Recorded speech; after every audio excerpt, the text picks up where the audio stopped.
তোমরা অনেকেই কলকাতার বিভিন্ন ঘাটে সময় কাটিয়েছো, বাট আজ আমি তোমাদের শহর থেকে একটু বেরিয়ে এক সুন্দর মনোরম ঘাটের সন্ধান দেব, যেখানে ঘাটের উপভোগ ছাড়াও পাবে 12টি শিবলিঙ্গের দর্শন।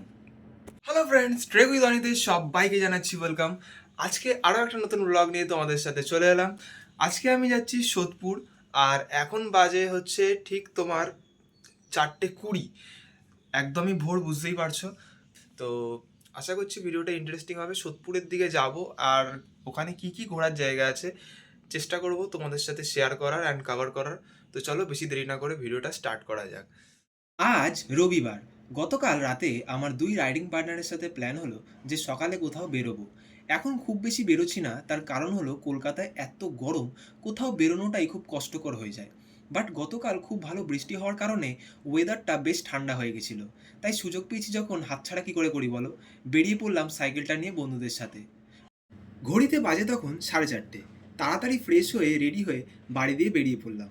তারপর চিড়িয়ামোড়ে সৃজনের সাথে মিট করে চিড়িয়ামোড় থেকে রাইট টার্ন নিয়ে আমরা বিটি রোড ধরে এগোচ্ছি সোদপুরের দিকে। এই রাস্তা ধরে সোজা গেলেই আমরা সোদপুর যেতে পারবো।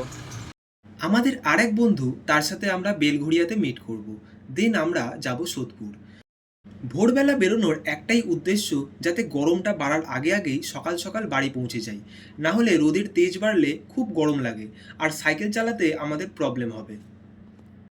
শুধু যে গরমকাল বলে তাই নয়, তোমরা যারা আমার ব্লগ দেখো তারা জানবে আমাদের সব রাইড মাঝরাত বা ভোরে স্টার্ট করি।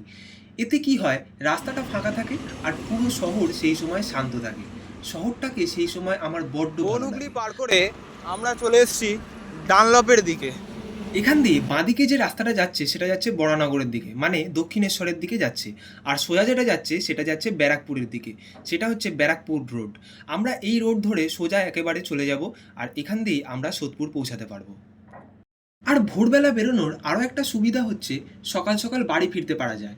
না হলে বেলা হয়ে গেলে রাস্তায় ট্রাফিক বেড়ে যায়, তখন খুব প্রবলেমে পড়তে হয়। তো আমি এখন বেলঘড়িয়াতে এসে গেছি। বেলঘড়িয়াতে আমাদের সাথে তো সৃজন ছিল, তার সাথে এই দেবমাল্য মিট করে গেছে। তো চলো যাওয়া যাক। আর তোমরা যারা রাইডে যাবে অবশ্যই 2 থেকে 3 জনকে নিয়ে বেরোবে একসাথে। একা একা বেরোলে অল্প রাস্তাও অনেকটা লাগে, তাতে একটুতেই ক্লান্তি চলে আসে। আমরা দেখো একসাথে গল্প করতে করতে 20 মিনিটের মধ্যে সোদপুর পৌঁছে গেলাম। আর যদি বাকি রাস্তা বলি, নাগেরবাজার থেকে চিড়িয়ামোড় আসতে 10 থেকে 15 মিনিট টাইম লেগেছিল, আর আমরা 5 মিনিটের মতো দাঁড়িয়েছিলাম একটু এদিক সেদিক ফটো তোলার জন্য। মোড় দিয়ে আমরা তাও 40 মিনিটের মতো জার্নি করেছি। খুব যে তাড়াতাড়ি এসেছি তা নয়, নর্মালি আস্তে আস্তে চালিয়ে এসেছি। আমরা এখন সোদপুর ঢুকে গেছি পানিহাটিতে। তো এখন আমরা যাচ্ছি বারো মন্দিরে। চলো ওখানে গিয়ে দেখা হচ্ছে। বারো মন্দির ঘাটটা অনেকেই বলে সোদপুরে, বাট এটা অনেকটাই ভিতরে, মানে খড়দা আর সোদপুরের মাঝে। তোমাদের পানিহাটি ক্রস করে আসতে হবে। যারা ট্রেনে আসবে তারা সোদপুর স্টেশনে নেমে একটা টোটো করে আসতে পারো, আর সোদপুর দিয়ে হেঁটে এলে মিনিট 15 লাগে। যারা বাসে বা গাড়িতে আসবে তারা বিটি রোড ধরে, আমাদের রুট অনুযায়ী আসতে পারো। গুগল ম্যাপের ভরসায় আসবে না, প্রচুর ভিতর দিয়ে ঘুরিয়ে ঘুরিয়ে নিয়ে যায়। একটু লোকাল পাবলিককে আস্ক করে নিতে পারো, তারা বলে দেবে। সোদপুরের বারো মন্দির ঘাটে তোমরা টোটো করেও আসতে পারো, তাহলে সুবিধা হবে।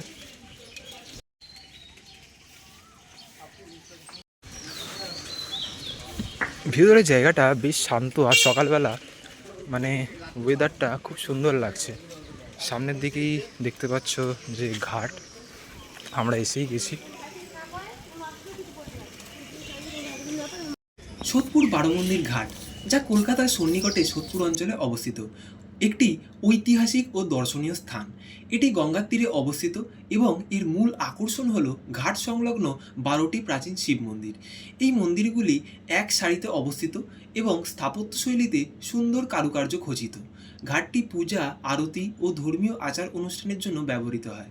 পাশাপাশি স্থানীয় বাসিন্দা ও ভ্রমণপ্রেমীদের কাছে একটি মনোরম প্রাতঃভ্রমণ স্থান হিসেবে জনপ্রিয়। বারো মন্দির ঘাটের ইতিহাস বেশ সমৃদ্ধ। এটি প্রধানত 19শো শতাব্দীর গোড়ার দিকে নির্মিত হয়েছিল, যখন নদীর তীরবর্তী অঞ্চলে জমিদার ও সম্ভ্রান্ত পরিবারগুলি শিব ভক্তদের জন্য মন্দির স্থাপন শুরু করে।